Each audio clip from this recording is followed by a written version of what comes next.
அன்பர்களே, நண்பர்களே, நான் உங்கள் பாலு. நான் அஸ்ட்ராலஜி உங்களுக்கு தெரியும். எப்பவுமே ஜோசியம், சுக்கிரன், சூரியன், ராகு, கேதுன்னு சொல்லிக்கிட்டாம கொஞ்சம் வெளி உலகத்துக்கும் போவோமே. ஒரேடியா சொன்னாலும் உங்களுக்கு போர் அடிச்சிடும் இல்லையா?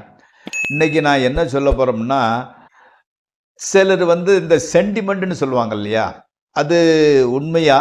அது நன்மை பயக்குமா? இல்லது வேண்டாத ஒரு காரணமா?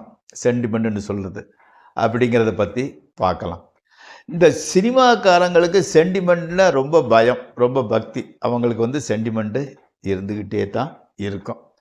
அவங்களுக்கு எப்படின்னா சென்டிமெண்ட் தான் தமது வெற்றி காரணம்னு மனசில் ஆழமாக பசிஞ்சிருக்கும்.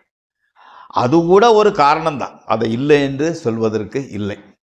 அது பற்றிய அந்த சென்டிமெண்ட் பற்றி சிலரோட சென்டிமெண்ட்டை பற்றிய சில உதாரணங்களை நம்ம பார்ப்போமே.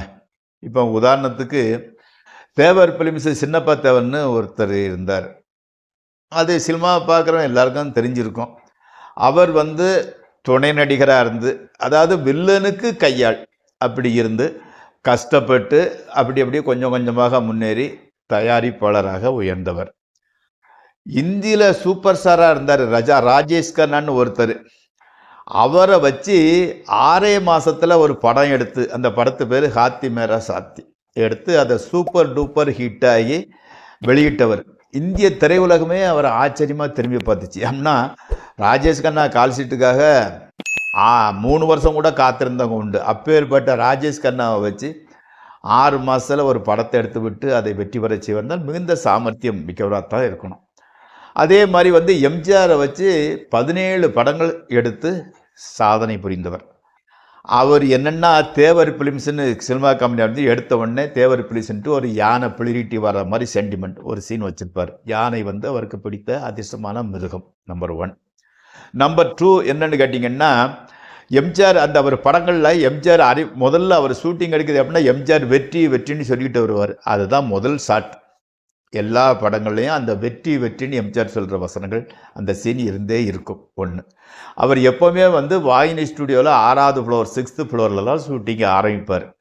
அமாவாசையில் ஆரம்பிப்பார், அடுத்த அமாவாசைக்குள்ளே படத்தை முடித்துடுவார்.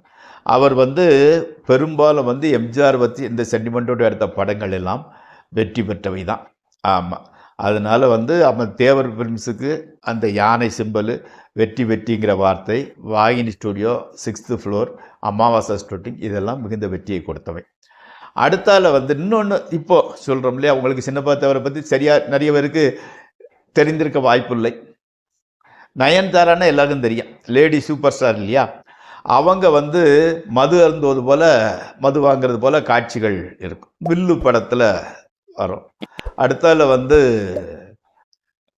யாரடி நீ மோகினி படத்தில் மது அருந்த மாதிரி ஒரு சீன், படம் சூப்பர் ஹிட்டு. அடுத்தால நானும் ரவுடிதான் படத்தில் அவங்க அப்பாவுக்காக கடையில் லிக்விட் வாங்குறது மாதிரி ஒரு சீன் வச்சுருப்பாங்க. அந்த படமும் பயங்கர ஹிட்டு தான். அதே மாதிரி மணிரத்னம் படங்களில் தண்ணியில் நனைஞ்சிக்கிட்டு ஆடி பாடுறது மாதிரி சீன் வைப்பார். மௌனராகம் படத்தில் ரேவதி அந்த மாதிரி மழையில் நனைஞ்சிக்கிட்டு பாட்டு படிப்பாங்க, படம் ஹிட்டு. அந்த நாயகன் படத்தில் கமல் அந்த மாதிரி ஆடி பாடுவாங்க, அந்த படமும் ஹிட்டு. தளபதி படத்தில் ரஜினி மம்முட்டி அந்த மாதிரி ஒரு சீன் இருந்துக்கிட்டு இருக்கு. அக்னி நட்சத்திரம் படத்தில் நிரோசா தண்ணியில் குதிச்சுக்கிட்டு ஆடிறது மாதிரி ஒரு சீன். எல்லாமே அவருக்கு அந்த படங்கள் எல்லாமே ஹிட்டானவை தான். சூப்பர் ஸ்டார் ரஜினிகாந்த் இன்னும் விசேஷம். அவர் கேது அவருக்கு ஓரளவு அதிர்ஷ்டம் செய்யக்கூடிய கிரகம், புரியுங்களா. கேது என்ன பாம்பு இல்லையா, அதனால கேதுங்கிறது பக்தியை அதிகம் கொடுக்கக்கூடிய கிரகம். ஓகே, அவர் முதல்ல தம்பிக்கு எந்த ஒரு படத்தில் ஒரு சின்ன கீத்துக்கோட்டையில் தங்கியிருக்கிற மாதிரி ஒரு சீன் வரும். அதில் ஒரு பொந்துலேருந்து பாம்பு வர்ற மாதிரி ஒரு சீன். அந்த படம் பயங்கர ஹிட்டு. உடனே நம்ம ப்ரொடியூசர்கள் டைரக்டர்கள் சும்மா விடுவாங்களா, அண்ணாமலை படத்தில் பாம்பு வர்றது மாதிரி சீன், அந்த படம் பயங்கர ஹிட்டு. சரின்னு படையப்பா படத்தில் இந்த பாம்பு புத்துலேருந்து பாம்பை இவர் பிடிச்சி போடுற மாதிரி ஒரு சீன், படம் நினைத்து பார்க்க முடியாத அளவுக்கு வெற்றி. இதெல்லாம் ஓகே. சந்திரமுகி படத்தில் ஒரு சீனில் ஒரு பெரிய பாம்பு வீட்டுக்குள்ளே வரும். என்ன காரணத்துக்காக வரும்னு யாருக்கும் தெரியாது, ஏன் டைரக்டருக்கு கூட தெரிஞ்சிருக்காது. ஆனால் அந்த படம் அந்த பாம்பை காட்டணுங்கிறதுக்காக வச்சுருப்பாங்க. அந்த படம் பயங்கர வெற்றி. அவர் படத்திலே இருக்காருன்னு வச்சுக்கோங்களேன். அப்போது அந்த சென்டிமெண்ட், அந்த பாம்பு வர சென்டிமெண்ட், அதே மாதிரி இந்த சென்டிமெண்ட் எல்லாம் வந்து மிகப்பெரிய வெற்றியை கொடுப்பதனால தான் அந்த சென்டிமெண்ட்டை பிடிச்சிக்கிட்டுதாங்க. ஏன்னா திரையுலகங்கிறது வந்து கனவு தொழிற்சாலைன்னு சொல்லுவாங்க. எக்கச்சக்கமான கோடிக்கணக்கான பணத்தை அதை செலவழிக்கிறாங்க. அதனால தான் அந்த சென்டிமெண்ட்டாக நடந்து கொள்கிறார்கள். சென்டிமெண்ட் காட்சியை நீங்களும் வைக்கிறாங்க. அதை பார்க்க வைக்கிறாங்க நம்மளை. அப்போது நண்பர்களே, உங்களுக்கு கூட அதிர்ஷ்டகரமான மிருகம் எது? அதிர்ஷ்டத்தை பேரதிர்ஷ்டமாக மாற்ற என்னென்ன செய்ய வேண்டும்?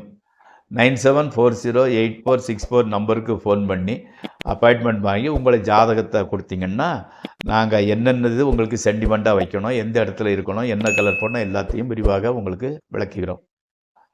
நல்வாழ்த்துக்கள். உங்கள் பால்.